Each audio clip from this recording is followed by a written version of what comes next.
이번 주에 저희는 크리스마스를 맞이합니다. 어떻게 저희 옷을 입고 선 게 좀 크리스마스 같으십니까? 우리 옆에 있는 분하고 아멘까지 우리 옆에 있는 분하고 한번 인사하실 때 메리 크리스마스, 메리 크리스마스, 기쁜 날입니다. 예수님께서 오신 기쁜 날입니다. 저희는 이 한 달 동안 크리스마스를 준비한 사람들이라는 주제를 가지고 말씀을 나누고 있습니다.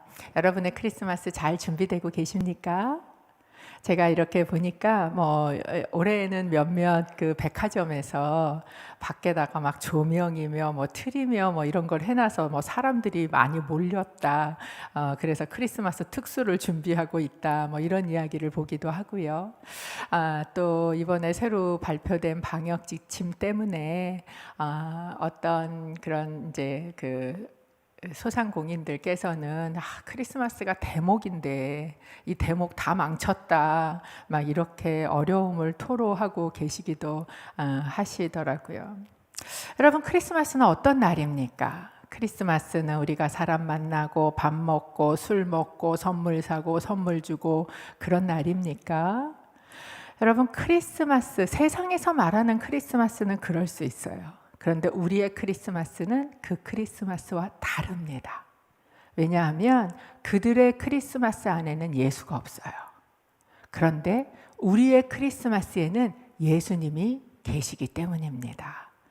크리스마스의 주인공은 예수님이십니다. 아멘. 이런 거 아멘 하는 거죠.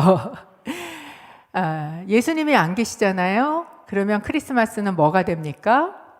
안고 없는 찐빵이 되는 것입니다.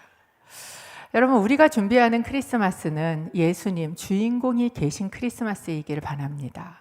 그러나 모든 사람들이 다 크리스마스를 주인공과 함께 맞이하지는 않는 것 같아요. 첫 번째 크리스마스, 저희가 지금 한 달 동안 첫 번째 크리스마스를 살펴보잖아요. 첫 번째 크리스마스도 마찬가지였던 것 같습니다. 어떤 사람은 주인공이신 예수를 만나는 크리스마스가 되는 반면 어떤 사람은 주인공하고 아무 상관없는 크리스마스를 그해 겨울도 보냈더라라는 것이에요. 그렇다면 어떻게 주인공이 있는 크리스마스를 맞이할 수 있을까? 그것은 바로 크리스마스를 준비했기 때문이다. 그게 이제 이번 한 달 저희가 나눈 말씀이었습니다. 어떻게 하면 주인공이 있는 크리스마스를 준비할 수 있는가? 우리가 첫 주에 복습하는 거예요. 첫 주에 사가랴라는 사람을 통해서 어떻게 크리스마스를 준비하는가? 바로 믿음으로 준비한다 라는 말씀을 드렸습니다. 그 믿음은 어떤 믿음이었는가? 믿어지지 않는 하나님의 말씀을 내 것으로 믿는 믿음. 믿음으로 크리스마스는 준비한다. 두 번째 주에 요셉이라는 예수님의 아버지의 역할을 했던 그 사람을 통해서 그 믿음은 어떤 믿음인가? 순종하는 믿음이다 라는 말씀을 나눴습니다.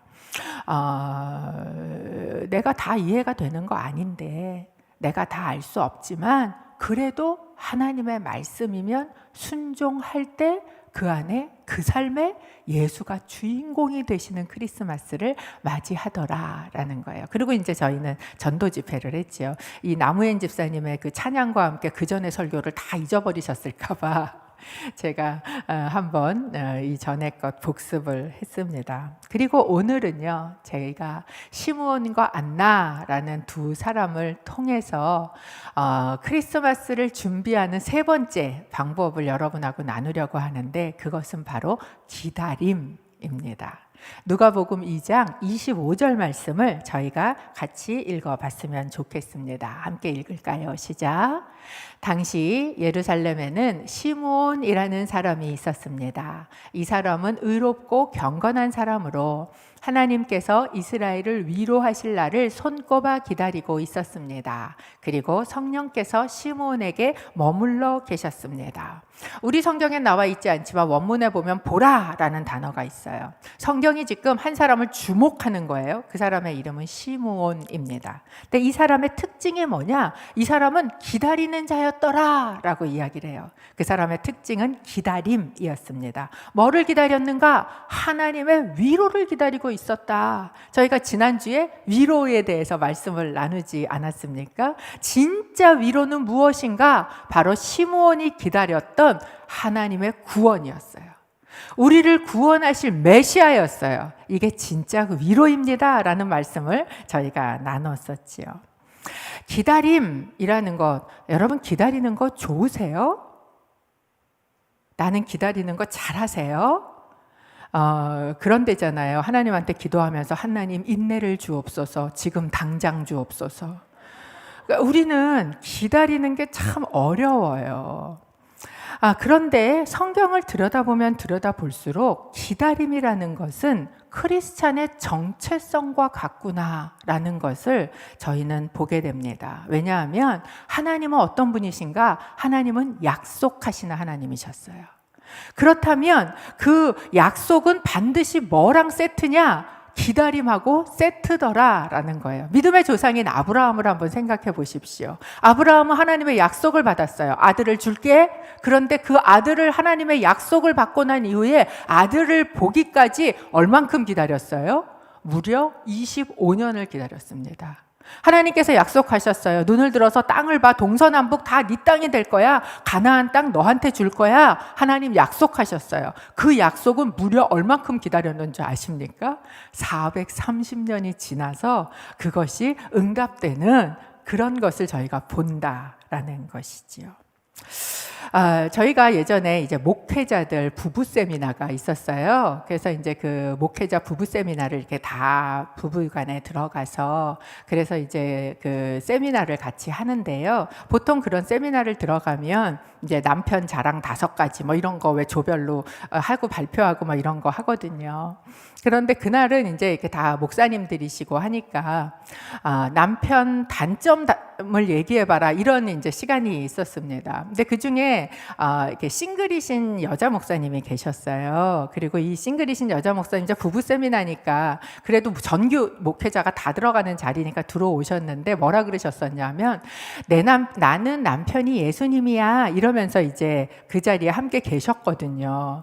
그런데 남편 단점을 얘기하라고 그러니까 우리가 다 뭐라 그랬냐면 목사님 남편은 예수님인데 단점이 없겠네 그랬어요. 그랬더니 그 목사님이 왜 없어? 그러시는 거예요. 그래서 단점이 있다고? 그러고 이제 돌아가면서 하면서 그 목사님 차례가 됐는데요. 단점이 뭐냐 하면 맨날 기다리래. 그 소리에 저희가 모두 빵 터졌어요. 근데 그 빵 터진 이유가 뭐냐? 너무 공감이 되는 거예요.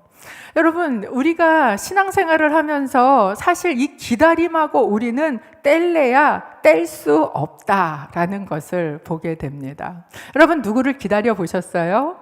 마치 그 노래처럼 커피 한 잔을 시켜놓고 그대 오길 기다려봐도 그대는 오지를 않네 뭐 이런 노래처럼 우린 누구를 기다린단 말이에요. 몇 날 몇 시에 어디서 만납시다. 그래서 그 사람을 기다리는데 안 와요.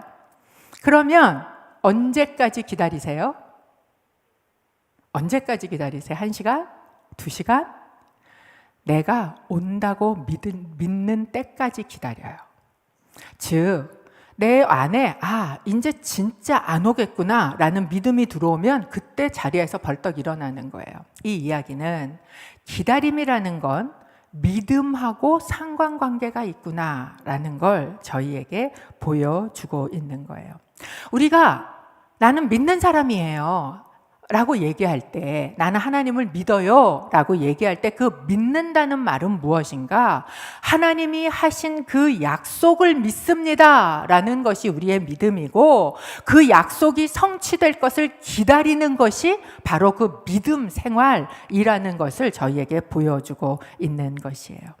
그렇다면 이 기다림이라는 시간을 우리는 어떻게 기다려야 합니까? 여러분 어떻게 기다리시겠어요? 저는 이 시므온이라는 사람 또는 안나라는 사람을 통해서 오늘 우리가 기다려요. 우리는 믿는 사람이니까 기다림이 정체성이라면 우리는 어떻게 기다릴 수 있는가라는 이야기를 좀 나눠보고 싶은 거지요. 첫 번째, 그의 삶을 경건한 삶으로 가지고 기다리십시오. 포기하지 말고 기다리십시오 라는 이야기를 나누고 싶습니다. 이 시므온이라는 사람, 여기에는 분명한 나이가 나와 있진 않아요. 근데 대부분 여러분 설교 들어보면 다 시므온 할아버지 이렇게 얘기하시잖아요. 그 이유는 뭐냐 하면 저희가 읽은 본문에 보면 26절에 이렇게 얘기를 합니다. 그리스도를 보기 전에는 죽지 않을 것이다 라는 계시를 받았어요. 그런데 예수님을 보자마자 시므온이 이제 뭐라고 얘기합니까? 이제는 제발 나를 좀 평안히 가게 해 주십시오 라고 이야기를 하는 걸로 봐서 이 시므온이라는 사람은 이미 어떻게 보면 통상적인 그 수명의 나이를 훨씬 지나서 기다림의 삶을 살고 있었다라는 것을 저희가 알 수 있는 거예요. 그렇다면 이 시므온이라는 사람이 살아왔던 그 긴 시간, 몇 세인지는 정확히 모르지만 그 긴 시간은 어떤 시간이었을까? 오늘 저희가 읽은 본문 앞에 보니까 당시라는 말로 시작을 해요. 이 당시, 그때 시대라는 소리죠. 그때 시대는 어떤 시대였습니까? 2장 1절에 보면 뭐라고 이야기를 하고 있냐 하면 2장 1절에는 그 무렵이라는 말로 시작을 합니다.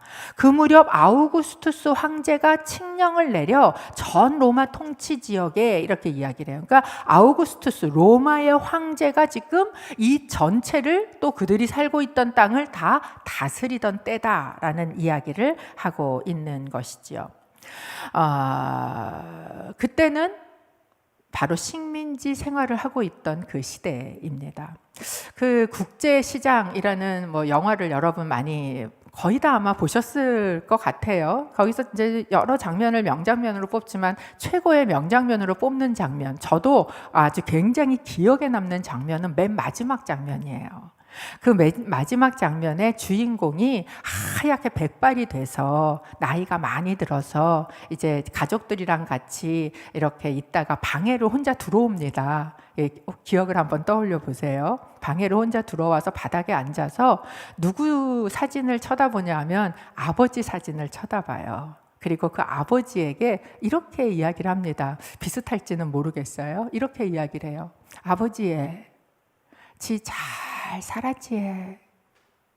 막둥이도 찾았고 해. 그러고 난 다음에 뭐라고 얘기를 하는지 아십니까? 근데 얘 참 힘들었습니다. 그러더니 그때부터 오열을 해요. 그 한마디와 그 눈물 속에 그 사람의 우리가 쭉 영화를 봤으니까 그 삶에 정말 너무나 많이 겪어내야 했던 그 삶의 여정들이 농축돼서 들어있는 것을 저희가 보게 되었던 것이죠. 여러분, 한 나라가요 어렵잖아요. 그러면 그 개인의 삶은 참 힘듭니다.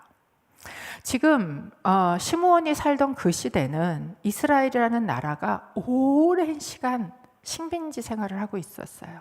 자기가 태어나기도 전부터 그는 나라가 없었어요. 그 나이가 든 긴 시간까지도 그는 나라가 없었습니다. 그의 나라는 전쟁을 겪었고, 그리고 다른 나라에게 짓밟혔고, 다른 나라에서 힘을 가지고 와서 그 백성을 마구마구 착취를 해대는 그런 상황, 그런 시대 가운데 그는 살고 있었어요. 정확히는 모르겠지만 그의 삶에는 아마 볼 것 못 볼 것 다 보고 겪어야 될 거, 안 겪어야 될 거 다 겪고 살았을 거예요. 그런데 죽을 만큼 힘든데 죽지도 못해. 왜요? 아니, 예수 그리스도를 보기 전까지는 안 죽는다잖아, 하나님이. 그러니까 죽고 싶어도 죽지도 못해요. 그러면 어떻게 해야 합니까?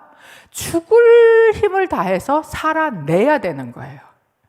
어떻게 보면 살아낸다는 말보다 버텨낸다는 말이 어울리지도 모르겠어요. 어쩜 시므온의 삶은 그런 삶을 살아왔겠구나라는 생각을 합니다. 그럼에도 불구하고 이 시므온은 그의 삶 동안 하나님의 약속을 기다리는 일을 포기하지 않았다라는 거예요. 어떻게 할 수 있냐고요?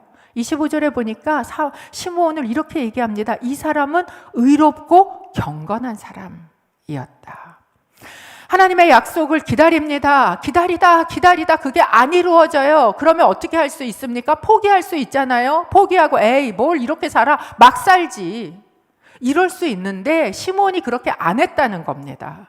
그 약속을 기다려도 이루어지지 않는 그 긴 시간 동안에 구원자이신 그분, 그 메시아를 찾고 찾아도 찾아지지 않는 것 같은 그 시간에 그는 어떻게 했는가? 매일의 삶을 경건하게 하나님의 말씀 앞에 내 생각과 내 감정대로 선택하는 것이 아니라 모든 선택의 순간마다 하나님의 뜻이 뭐지? 하나님의 말씀은 뭐지? 여기 보니까 의롭다라고 이야기를 했어요. 지금요 이번 한 달 동안 저희가 살펴본 사람들 앞에 다 붙는 수식어가 의롭다였던 거 혹시 기억하십니까? 그리고 경건한 사람이었어요. 가들리한 사람. 하나님의 말씀 앞에 항상 자기를 비추며 살아왔던, 포기하지 않았던 사람이구나 라는 것을 알 수 있다라는 거예요. 그의 삶이 그의 증거였다.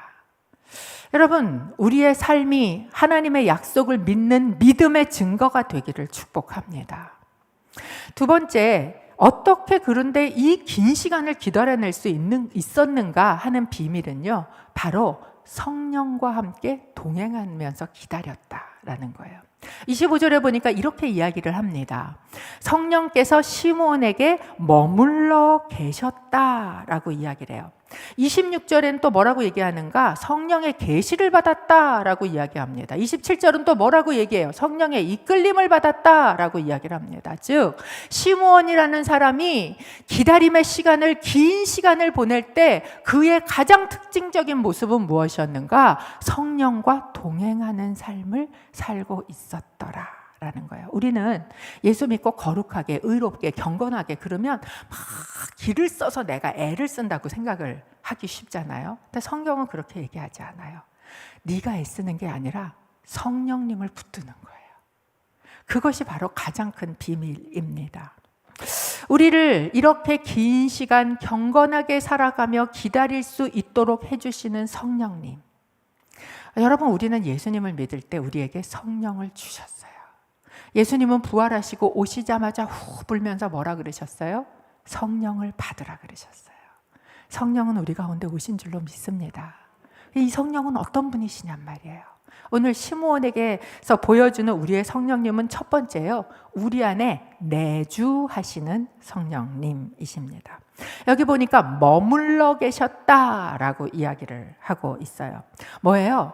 왔다 갔다 안 하셨다는 거예요. 성령님이 그 안에 함께 사셨다라는 거예요. 성령님과 함께 살고 계십니까? 시므온은 성령님과 함께 사는 사람이었어요. 어떤 사람은요, 어느 날 보면 성령님하고 사는 것 같은데 막 화내고 욕하는 거 보면 귀신하고 사는 것 같아 보이는 그런 사람도 있지 않습니까? 여러분, 우리 안에 성령님이 왔다 가고 귀신이 왔다 가고 이러지 않게 되기를 축복합니다. 그렇지 않게 될 수 있는 것은 무엇인가? 성령님이 내 안에 내주하고 계실 만한 그런 마음이 돼야 돼요. 우리 마음이 깨끗해야 합니다. 왜냐하면 성령님께서 더러운 곳에 계시는 거 굉장히 힘드시거든요. 에스겔서에 보면 너희가 이렇게 더러워 돌아와 너희 마음을 정결케 해 얘기를 하시다가 나중에 에스겔서에서 그 성전이 너무 더러워서 너무 역겨워서 참지를 못하고요, 떠나시는 장면이 등장을 합니다. 왜냐하면 더러운 곳에 성령님이 계실 수 없기 때문에 그래요. 그리고요, 우리 속이 더러우면 귀신이 파리떼 꼬이듯이 꼬여요. 왜냐하면 귀신은 성경에 보시면 항상 더러운 귀신, 더러운 걸 좋아합니다.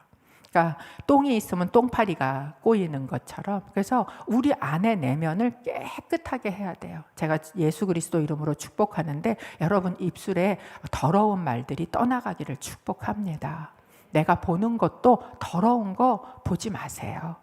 예전에 이번에 그 특세 때 그 이재훈 목사님께서 그냥 눈을 감아버려라 이렇게 얘기를 하시던데, 눈을 감아버리고 안 좋은 게 있으면 채널도 TV 채널을 돌리는 게 아니라 전원 버튼을 끌 수 있는 능력이 여러분 가운데 새해에는 임하시기를 축복합니다. 우리 안에 성령이 내주하실 수 있는 성전이 되는 것, 그것이 성령님과 동행할 수 있는 길이지요. 두 번째, 성령님은 어떤 분이세요? 내주하실 뿐만 아니라 우리에게 말씀하시는 분이십니다. 26절, 2장 26절 저희 좀 같이 읽어보겠습니다. 시작. 그에게는 주의 그리스도를 보기 전에는 죽지 않으리라는 성령의 계시가 있었다. 여러분, 성령의 음성을 들으십니까? 여기 계시라는 말은 감추어진 것을 드러낸다 라는 뜻이에요. 성령님께서 우리 안에 감추어져 있는 것들을 드러내서 말씀하시는 분이시라는 거예요. 시몬이 어떻게 이 긴 시간을 포기하지 않고 기다려서 올 수 있었는가? 그는 날마다 그 성령의 음성을 들었던 거죠. 죽을 만큼 힘들어서 포기하고 싶은데 또 성령님 말씀하시는 거야. 너 죽기 전에 예수 그리스도 볼 거야. 이렇게 얘기하시니까 또 포기하지 않고 그날을 살고, 또 포기하지 않고 그날을 살고, 아무리 힘들어서 죽을 것 같아도 포기하지 않을 수 있었던 것, 매일마다 성령의 음성을 듣는 겁니다. 여러분, 매일마다 성령의 음성을 듣는 가장 좋은 방법 중에 하나가 큐티예요. 여러분 안에 이 큐티가 끊어지지 않게 되기를 바랍니다. 그 앞에 앉는 거예요. 그냥 말씀 놓고 잠깐 앉으세요. 하나님, 나한테 하실 얘기 있으세요? 성령님의 음성은 굉장히 세미합니다. 그렇기 때문에 그 성령님의 음성을 듣기 위해서는 어때야 되는가? 조용해야 돼요. 시끄러우면 안 들려요. 그래서 여러분의 속이 깨끗하기도 하지만 여러분의 속이 조용한, calm하다 그러잖아요. 조용한 그런 마음이 되어 하나님 앞에 앉아 그 음성을 들을 수 있는, 성령의 음성을 구별할 수 있는 그런 귀가 있게 되시기를 바랍니다. 세 번째, 성령님은 어떤 분이신가? 성령님은요, 우리를 인도하시는 분이세요. 27절은 이렇게 이야기를 하지요. 시므온이 성령에 이끌려 성전 뜰 안으로 들어갈 때 아기의 부모가 율법의 규정대로 행하기 위해 아기 예수를 데리고 들어왔습니다. 아니, 이 나이 많은 할아버지가 그 성전에 하필 그때 왜 갔을까? 여기에 보면 성령의 인도하심으로 갔다라고 이야기를 해요. 어떻게 인도하셨을까 궁금해요. 하나님께서 시므온 빨리 성전 가 이러셨을까? 아니면 그냥 마음에 오늘은 좀 성전이 너무 가고 싶은데 이런 마음이 들었을까? 예루살렘에 가신 분들은 성전에 올라가는 길이 꽤 가파르고 힘들고 길다는 걸 압니다. 그런데 이 나이 많은 노인이 그것을 막 이제 그 시장길 같은 데를 지나서 가파른 언덕길을 올라갔다는 거 아니에요? 왜? 성령님께서 인도하시는 것 같으니까 순종해서 가라 그러시나 보다. 그러니까 이제 그곳에 올라가게 된 거죠. 그리고 거기에서 그렇게 기다리던 예수 그리스도를 만나게 되었다라는 것입니다. 여기서 알 수 있는 것, 기다림에는 끝이 있습니다. 하나님께서는 기다리던 이 시므온을, 예수님을 만나게 하셨다라는 거예요. 요셉과 마리아가 왜 그때 성전에 올라갔을까요? 여기에 보니까 율법의 규정을 행하기 위해서 올라갔다라고 이야기를 합니다. 이걸 알기 위해서는 레위기의 12장에 나오는 산모의 정결 규례에 대해서 우리가 좀 알아야 되는데 다 찾아보고 알기니까 제가 간단하게 설명을 드려보겠습니다. 이스라엘에는 산모가 아기를 낳잖아요. 아들을 낳으면 7일간 부정하다라고 이야기를 합니다. 근데 우리 레위기를 읽으면서 부정하다 그러면 더럽다고? 애기 낳는데 왜 더러워? 뭐 이렇게 생각할 수 있잖아요. 성경에서 부정하다, 특히 레위기에서 부정하다라고 얘기를 할 때는 그게 더럽다, 죄다라는 의미도 있지만 그게 아닌 경우가 훨씬 많아요. 뭐냐 하면 안 괜찮다 이 소리예요. 부정하다라는 뜻은, 여러분, 아기를 낳고 난 여자는요 피가 흐릅니다. 그러니까 7일 동안은 안 괜찮아. 그러니까 그 7일 동안 꼼짝도 말고 있어야 되는 거예요. 그뿐만 아니라 그러고 나서도요 33일을 더 지내게 합니다. 우리가 이제 아기를 낳아보면 오로라 그래서 이제 여자들이 아기 낳고 나서 나오는 분비물들이 있잖아요. 그게 7일에 끝나지 않아요. 그래서 한국 사람들도 아기 낳고 며칠 지낸다 그래요? 3, 7일 지낸다고 이러잖아요. 21일간 이렇게 지내는데 이스라엘은 한 40일을 그렇게 지내도록 하는 것입니다. 그렇게 산후조리할 40일의 시간이 지나고 나면 이 산모는 어린 양 한 마리와 비둘기 한 마리를 가지고 성전으로 올라갑니다. 그래서 어린 양은 번제로 드리고 비둘기는 속죄 제물로 드려서 이제는 모든 공적인 활동이 시작됐음을 성전에 올라가서 제사를 할 수 있다는 건 그 사람의 공적 활동이 시작됐다는 거거든요. 그게 시작됐음을 제사장으로부터 이제 딱 그걸 받고 이제 시작을 하도록 이렇게 되어 있는 거죠. 그런데 이 어린 양 한 마디도 살 돈이 없을 수 있는 그런 가난한 사람들을 위해서 레위기 12장 8절에는 이렇게 이야기를 하고 있어요. 그녀가 어린 양을 살 돈이 없다면 그녀는 산 비둘기 2마리나 집 비둘기 새끼 2마리를 가져다 하나는 번제물로 하나는 속죄제물로 삼을 것이다. 그러면 제사장은 그녀를 위해 속죄할 것이요 그녀는 정결해질 것이다 라고 선포해 주는 것입니다. 근데 누가복음에 보면 이제 요셉과 마리아가 이제 그 산후 기간이 끝난 거죠. 40일이 지난 거예요. 그러니까 40일 된 아기를 안고 올라온 거예요. 올라와서 예물을 드리는데 어떤 예물을 드렸다고 얘기하냐면 비둘기 2마리를 갖고 왔다라고 이야기해요. 이 이야기는 이 가정이 굉장히 가난했다라는 걸 저희에게 보여주고 있습니다. 저는 시므온이 이제 막 힘들게 성전으로 올라가서 예수님을 처음 만났던 장면이 어땠을까? 이런 생각이 들어요. 막 그러고 이제 성전으로 올라갔는데 거기에서 그 누가 봐도 행색이 가난하고 남루한 그리고 어린 그 부모 품에 안겨 있는 아기 예수를 딱 봤을 거 아니에요. 그런데 어떻게 시므온은 그 아기 예수가 구세주라는 걸, 그 아기 예수가 메시아라는 걸 도대체 알아차렸을까라는 생각을 하게 되는 것입니다. 여러분 어떻게 알았을까? 그게 그 앞에 나와 있는 내용들인 거예요. 뭐예요? 성령께서. 인도하신 분도 성령님이시지만 우리에게 예수 그리스도가 누구신지를 알려주시는 분도 성령님이신 겁니다. 그래서 성령이 아니시면 누구도 예수 그리스도를 알 수 없고요.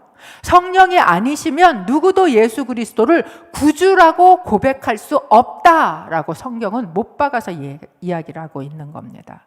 우리 안에 만약에 내가 예수님을 믿겠다라고 말씀하셨다면, 만약에 내 안에 그래 예수님이 내 구주시지 라는 믿음이 생기신다면 우리 안에 성령께서 내주하여 계시며 말씀하시며 나를 인도하고 계시다는 것을 의심하지 않게 되시기를 바랍니다. 성령님이 하시는 일이에요. 그리고 성령님께서는 우리를 누구에게로 인도하시는가? 예수님께로 인도하는 거예요. 지난주에 크리스마스 포유를 지내시고 오늘 이렇게 예배에 수요 예배 참석해 볼게요 체크하시고 또 그 말씀대로 여러분 오셔서 너무 반갑고 너무 감사합니다. 그런데 여러분을 이렇게 인도한 것은 사람이 인도하는 것 같지만요 성령님께서 인도하시는 거예요. 그리고 그 성령님께서 우리 안에 계속해서 예수님이 누구신지를 이런 분이구나 알게 하시고 보게 하시고 깨닫게 하시는 것입니다. 그분이 하시는 일은 그뿐만 아니라 또 네 번째, 성령님은 우리에게요 참 구원이라는 게 무엇인지를 알게 하십니다. 누가복음 2장 30절에서 32절까지 세 절을 저희가 같이 읽어보겠습니다. 시작. 제 두 눈으로 주의 구원을 보았습니다. 이 구원은 주께서 모든 백성 앞에 마련하신 것으로 이방 사람에게는 계시의 빛이요 주의 백성 이스라엘에게는 영광입니다. 당시에 유대 사람들이 고대해 오던 메시아가 있었어요. 근데 그 메시아는 정치적인 메시아였습니다. 아까 얘기한 것처럼 지금 식민지 상황을 살고 있는데 우리의 이 당면한 문제, 나라가 없는 이 어렵고 힘든 현실을 구세주가 와서 우리를 조금 해방시키고 우리의 나라를 세워줄 수 있는 그런 구세주, 그런 메시아를 그들이 기다려 왔다라는 거예요. 그런데 이 노래를 하는 걸 보면요, 지금 시므온은 그들이 생각했던 그런 구세주의 이야기를 하고 있지 않아요. 무엇이에요? 이스라엘뿐만 아니라 이방 사람들에게까지도 빛이 되시는, 모든 백성을 구원하시는 하나님의 구원에 대해서 지금 시므온이 노래하고 있다라는 것이죠. 우리도 사실 처음에 교회를 나올 때 또는 예수님을 믿을 때는 내 상황이 해결되기를 위해서 교회를 나오는 때들이 있어요. 내 병이 좀 나았으면, 우리 회사 문제가 좀 해결이 됐으면, 아니면 내 자식이 좀 돌아왔으면, 뭐 이런 우리의 어떤 상황적인 문제, 그것을 해결을 위해서 하나님 앞에 또는 교회에 나오는 때가 있습니다. 그런데 여러분, 이 상황의 해결은 진짜 구원은 아니에요. 문제가 하나 해결될 수 있지요. 그런데 그 문제가 하나 해결되면 또 다른 문제가 파도처럼 오는 게 인생이지 않습니까? 그렇기 때문에 지금 당면한 이 상황의 문제가 해결되는 게 참 구원이 아니다라는 거예요. 하나님이 우리에게 주시기 원하셨던 구원은 무엇입니까? 하나님이 세상을 이처럼 사랑하사 독생자를 주셨으니 이는 저를 믿는 자마다 멸망치 않고 영생을 얻게 하려 하심이니라. 인간에게 있는 가장 깊은 문제, 죄와 죽음이라는 그 깊은 어두움에 빛을 주시기 원하시는, 이 죽음이라는 이 정말 절망의 소망을 주시기 원하시는 그 구원, 이것이 진짜 구원이었다라는 거예요. 그래서 죽음으로부터 우리를 구원하시기 위해서는 생명은요, 생명의 값을 치러야 돼요. 그렇기 때문에 이 어린 아기는 어떻게 오신 거예요? 죽기 위해서 오신 것이고 십자가를 위해서 오신 것이에요. 그래서 누가복음 2장 34절 시므온은 이런 이야기를 합니다. 34절입니다. 함께 읽어볼까요? 그러자 시므온은 그들을 축복하고 그 어머니 마리아에게 말했습니다. 보십시오. 이 아기는 이스라엘 가운데 많은 사람을 넘어지게도 하고 일어서게도 할 것이며 비난받는 표적이 되기 위해 세우심을 받았습니다. 예수 그리스도는 비난받는 표적이 되기 위해서 세우심을 받았다라고 이야기를 하는 거예요. 여러분, 십자가라는 건요, 어떤 사람에게는 넘어지게 하는 것이고 어떤 사람에게는 일어나게 하는 표적이 됩니다. 마치 뭐 같으냐? 이정표 같은 거예요. 이 길로 가면 영원한 생명으로 가는 것이고 이 길로 가면 영원한 죽음으로 가는 길입니다 라는 한 중간에 이정표, 표적으로 서 있는 것, 그래서 우리에게 진짜 길이 무엇인지를 가르쳐 주는 것. 그렇기 때문에 예수님이 뭐라 그러셨어요? 내가 곧 길이요, 내가 곧 진리요 생명이다. 이 생명의 길을 우리에게 가르쳐 주시는 표적이 되신다, 기준점이 되신다 라는 이야기를, 이 구원에 대한 이야기를 하고 있는 거예요. 요셉과 마리아도 그때 몰랐을 거예요. 이 이야기에 대해서 다 이해할 수 없었습니다. 어디 가서야 이해가 됐을까요? 십자가 앞에 가서야, 이 이야기였구나, 이게 구원을 위한 것이었구나 라고 이야기를 합니다. 십자가는 또한 우리에게 무엇을 보여주냐 하면 우리가 얼마나 죄인인지를 보여줍니다. 누가복음 2장 35절은 또 시므온이 이런 이야기를 해요. 칼이 당신의 마음도 찌를 것입니다. 그래서 이제 많은 사람의 마음속 생각이 드러나게 될 것입니다. 이 말은 마리아가 어머니니까 이제 십자가의 그 예수 그리스도의 죽음 앞에서 정말 칼로 그 가슴이 다 찢기는 듯이 아플 것이다 라는 의미도 있지만 그것만 얘기하고 있는 건 아닙니다. 그래서 뭐라고 얘기하냐면 그 칼이 당신 마음도 찌르지만 뿐만 아니라 누구의 마음도 찔러대는 거예요. 많은 사람들의 마음을 찔러서 그 마음 속에 있는 생각을 드러내게 될 것이다 라고 이야기를 하고 있는 거죠. 여러분, 당시 예수님 당시에 바리새인들이 왜 그렇게 이를 갈고 예수님을 죽이고 싶어 했습니까? 그들이 회칠한 무덤처럼 겉은 너무나 깨끗하고 겉은 너무나 번지르르한데 예수님이 오셔서 그 칼 같은 말씀을 가지고 그 마음 속에 어떻다는 걸, 정말 시체 썩어가는 것처럼 더럽다는 것을 드러내시니까 그걸 견딜 수가 없어서, 그래서 예수님을 죽이기까지 미워했던 거지요. 마치 빛이 임해서 바위 덩어리를 확 들어서 그 밑에 그 벌레들이, 이렇게 그 어두운 데 있던 벌레들의 빛이 확 비치면 어떻게 해요? 벌레들은 빛이 비쳤네, 나는 어둠에 있었는데 좋다, 이렇게 안 하잖아요. 어둠 속을 찾아서 다시 훅 하고 숨어 들어가는 것처럼 그들이 그렇게 예수 그리스도를 미워하게 되었다라는 거예요. 여러분, 말씀은 양날이선 칼과 같습니다. 그리고 이 양날이선 칼은요, 우리 안에 들어와서 우리의 마음을 때로는 아프게 도려내는 사건이 일어나야 돼요. 말씀 앞에서 우리는 아파야 합니다. 우리는요, 내 죄가 어떤 것인지를 보아야 합니다. 사실은 십자가를 보기 전까지는 우리는 우리의 죄값이 얼만큼인지 몰라요. 그걸 볼 때에야 내가 진짜 죄인이구나, 이 고백이 나오게 된다라는 거예요. 우리가 예수를 믿는다 그러고 구원도 받았다 그러는데 왜 그 구원이 그렇게 선명하지 않은 줄 아십니까? 내가 죄인인 것이 그렇게 절절하게 고백되지 않기 때문에 그래요. 내가 죄인이라는 것이 고백되는 것만큼 나의 구원이 확실해지는 것입니다. 마지막으로 우리는 지금 어떻게 기도하고 어떻게 기다리며 살 것인가 라는 것을 살펴보고 있었어요. 첫 번째는 포기하지 않는 경건한 삶으로 기다리면서 살아내십시오. 버텨내십시오 라고 얘기했어요.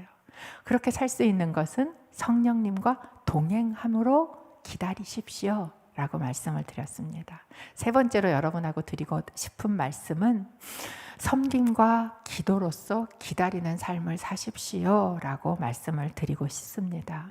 시므온 할아버지가 이 놀라운 구원의 이야기를 예언하던 그때에 그 성전에는 한 분이 더 있었어요. 안나 할머니가 그 성전에 계셨습니다. 누가는 안나를 아셀지파 바누엘의 딸인 안나라고 하는 여자 예언자라고 이야기해요. 여러분, 성경 속에 나오는 예언자는 누구예요? 하나님의 영이 임하셔서 하나님의 말씀을 하면 예언자잖아요. 그러니까 이 안나라는 사람도 누구와 동행하는 사람이에요? 시므온처럼 성령과 동행을 하는 사람이었다라는 거지요. 여기에 보면 그녀가 84세가 되도록 이라고 우리말에는 번역이 되어 있습니다.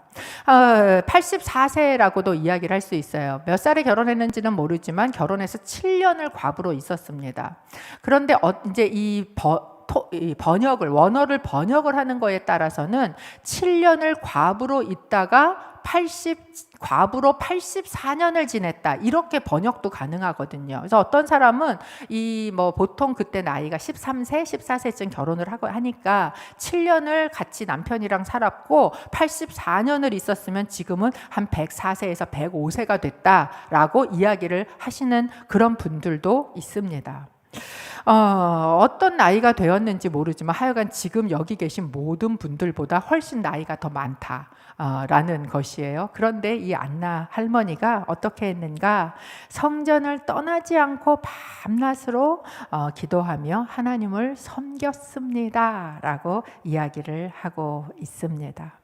여러분 중에 나는 이제 나이가 많아서 이제 할 일 없어, 내가 교회 가도 할 일이 있어, 이렇게 얘기하시는 분은 안나 할머니한테 혼날 줄 아십시오. 제가 얼바인 온누리교회 이제 있을 때 거기 한 집사님이 계셨어요. 근데 그 집사님은 스시맨이에요. 미국에는 스시맨들이 꽤 많이, 한국 사람들이 많이 하는 직업이에요. 밤늦게까지 이제 그 스시를 말아서 이렇게 파는 직업을 하시는 분인데, 그분이 주일날 아침이면 일부 성가대를 섬기셨거든요. 그런데 일부 성가대보다도 훨씬 일찍 이분이 오세요. 교회로 오면 목회자보다 이분이 먼저 와 있어요. 근데 이분이 오셔서 매 주일마다 하시는 게 뭐냐 하면 피아노를 닦으세요. 그래서 이 오시자마자 딱 교회에 들어오시면 성가 연습 시작하기 전에 피아노를 이제 까마니까 이렇게 먼지가 좀씩 앉기도 하잖아요. 사실 한국에 비하면 미국은 먼지가 많지는 않은데도 매주마다 와서 항상 피아노를 닦아요, 이분은. 그리고 그 시간이 이분한테는 기도 시간이에요. 하나님하고 교제하는 시간이에요. 그리고 그 피아노가 자기 사역지예요. 네, 그걸 제가 이렇게 보면서 굉장히 좋다. 누가 나한테 얘기하지 않아도 아무도 몰라도 하나님하고 나만 아는 내 사역, 내 구역이 있으면 얼마나 좋을까. 여러분 이제 교회 오시면 대부분 다 앉는 자리에 앉으시잖아요. 그러면 여러분의 구역을 정하세요. 내가 앉는 자리 요 줄, 요거는 내 구역이야. 교회에 오면 그 구역에 뭐 쓰레기가 떨어져 있나 한번 보고, 있으면 줍고, 뭐가 잘못되어 있으면 정리해 놓고, 의자에 놓여 있는 이 무슨 거리두기 이런 거 있으면 똑바로 해 놓고. 누구도 시키지 않았어요. 누구도 안 해도 뭐라고 안 해. 그냥 하나님하고 나하고만 아는 섬김. 얼마나 좋아요. 짜릿하잖아요. 사랑하는 사이에 비밀이 좀 있어야죠. 그런 섬김이 여러분 가운데도 있기를 바랍니다. 내가 이것저것 몸으로 움직일 수 없으면 오셔서 기도하시는 거예요. 안나처럼. 저희가 저기 양지에 가면 그 시안홀이라고 있습니다. 아세요? 가보셨어요? 저희 무릎선교팀 기도할 때는 한 번씩 가기도 하고 그랬는데, 시므온과 안나처럼 그저 교회에 오면 기도하는 자리, 그런 자리가 그곳에 있는 거지요. 그 안나는 그렇게 기도하며 그렇게 섬기며 살았다라는 거예요. 그런데 그 안나에 대해서 2장 38절 이렇게 이야기를 합니다. 함께 읽어볼까요? 시작. 바로 그때 안나가 그들에게 다가와 하나님께 감사하고 예루살렘의 구원을 간절히 고대하는 모든 사람에게 그 아기에 대해 이야기했습니다. 시므온을 이야기할 때 시므온은 하나님의 위로를 기다리는 자다라고 이야기를 하고 시작했어요. 똑같은 단어예요. 우리 한국말에는 기다리다, 고대하다 이렇게 다르게 번역이 되어 있지만 원어로는 똑같은 단어가 시므온에게서도 나왔고 안나에게서도 나오고 있는 거예요. 안나라는 사람 어떤 사람인가? 그 사람 역시 하나님의 구원과 하나님의 위로를 기다리며 성전에서 살았던 사람이요. 그 사람 역시 성령과 함께 동행하며 살았던 사람이요. 그래서 그 예수 그리스도를 정말 그 크리스마스를 준비했다가 그 예수 그리스도를 눈으로 보았던 사람이요. 그 사람을 보았기에, 그 예수를 보았기에 누군가 또한 그 구원을 기다리는 사람들에게 예수에 대해서 뭘 할 수 있는 사람이에요? 전할 수 있고 선포할 수 있고 예수에 대해서 할 말이 있는 사람이 되었다라는 것을 저희에게 보여주고 있는 것이죠. 예수님은 2000년 전 이 땅에 오셨습니다. 그때에도 어떤 사람은 믿음으로, 순종으로, 기다림으로 이 크리스마스를 준비하고 맞이했어요. 그리고 그 사람들은 참 구원 되시는 예수님을 만날 수 있었다라는 겁니다. 아까 찬양해 주셨던 것처럼 여러분, 우리는 다시 오실 예수님을 기다리며 사는 시간 가운데 있습니다.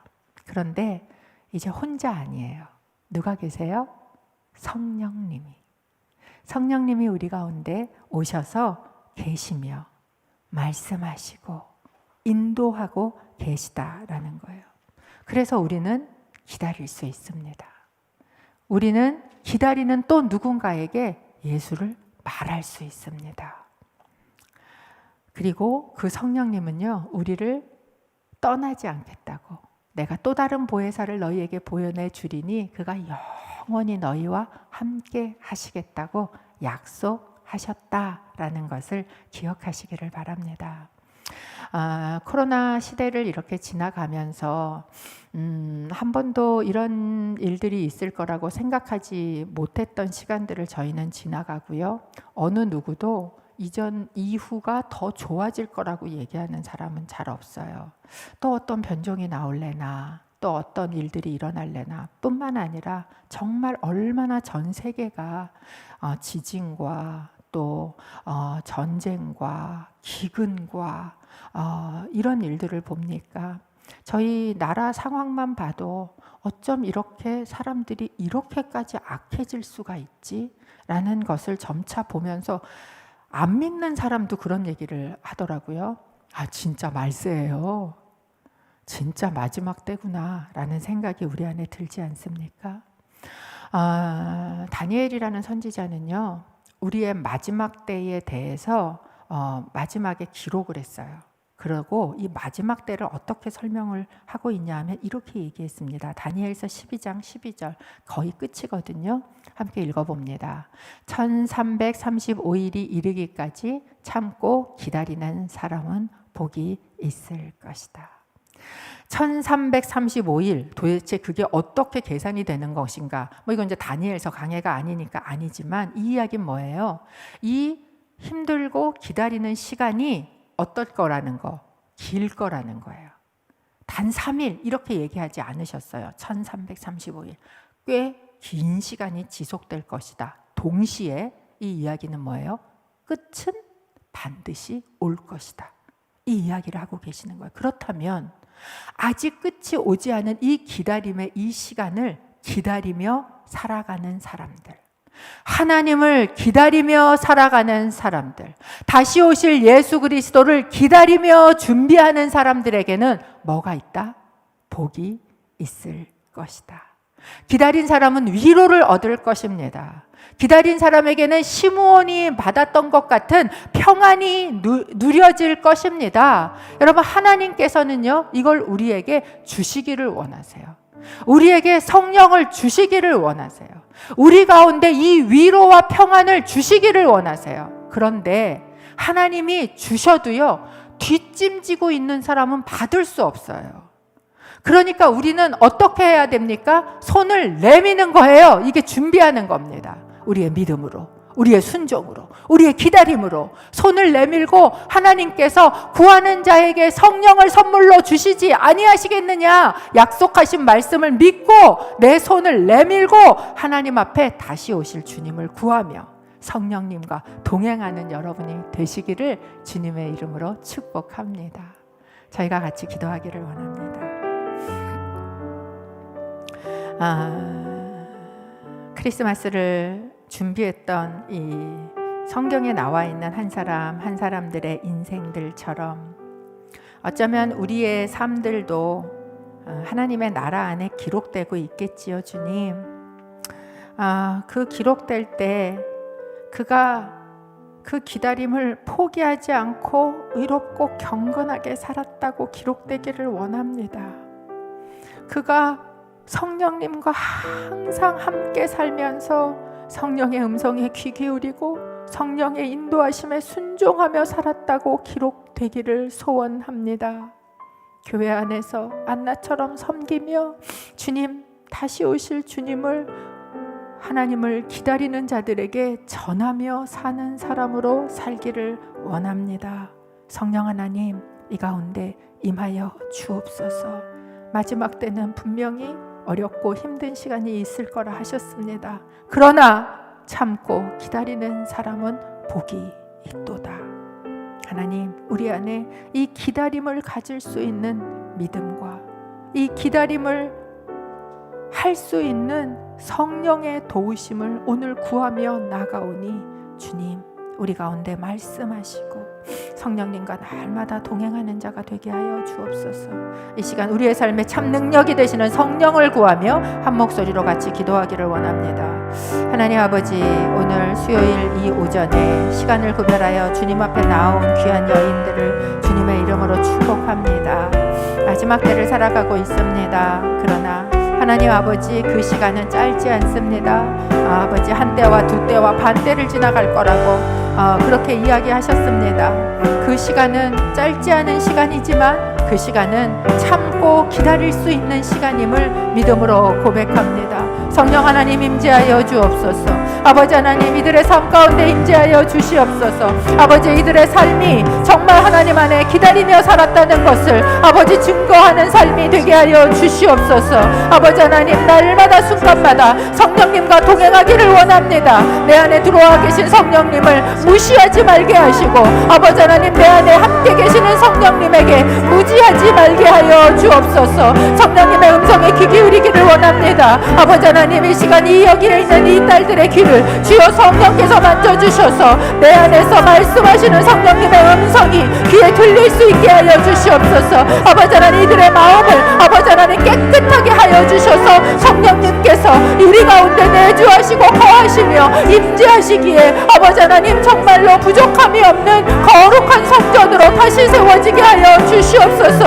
아버지 하나님 그래서 정말로 우리의 삶 가운데 예수 그리스도를 전할 수 있는 자로 나뿐만 아니라 하나님의 구원과 위로를 기다리며 사는 사람들에게 아버지 하나님 예수를 말할 수 있는 아버지 선포할 수 있는 아버지 그런 자가 되기를 간절히 소원합니다. 주님은 반드시 오실 것입니다. 아버지 주님은 반드시 오실 것입니다. 그렇기에 반드시 아버지 참고 기다리는 자에게 오시는 그 복을 아버지 하나님 믿음으로 붙들고 성령님과 동행하며 살아가는 우리의 삶이 되어지게 하여 주시옵소서.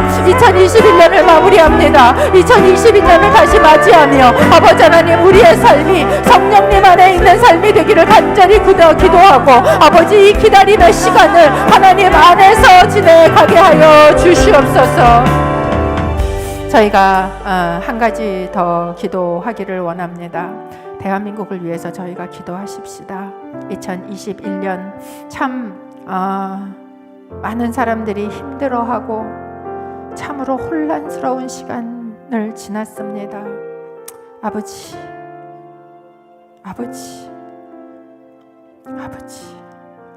이 나라를 다스려 주옵소서. 시므온이 어린 아기를 팔에 안고 했던 찬양, 다스리시는 주여, 다스리시는 주여. 주님 이 나라를 주님께서 다스리고 계심을 믿음으로 선포하기에 기도합니다.